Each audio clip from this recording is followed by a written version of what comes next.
Goeiemôre almal. Lekker om volgens saam te wees. Vanmôre praat ons om stil te wees en te weet dat God ons God is. En dis ons grootste uitdaging in vandag se lewe, is om stil te word voor die Here. Dit is Psalm 46 vers 10 wat sê, wees stil en weet dat ek God is. En om stil te word voor die Here is nie altyd die maklikste ding wat ons kan doen. Want daar is so baie goed wat ons aandag aftrek.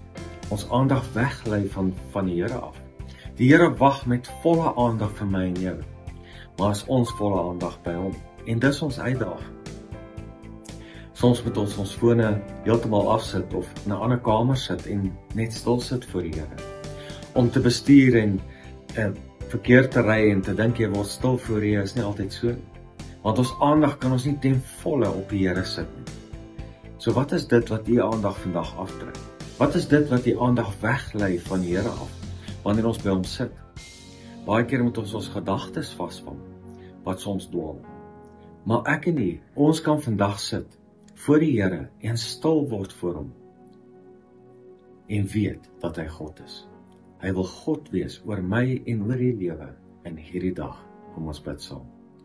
Here, ek bid vanmôre vir elkeen wat kyk, en Here, help ons om al die goed wat ons aandag aflei, al die goed wat ons weglei van die U af, stil te kan maak. Ons eie gedagtes stil te kan maak. En miskien 'n plekkie vind waar ons net by U kan sit en ons volle aandag aan U kan gee. En stil word en weet dat U God is oor ons lewens. Here, so bid ek vir elkeen wat kyk. In Jesus naam. Amen.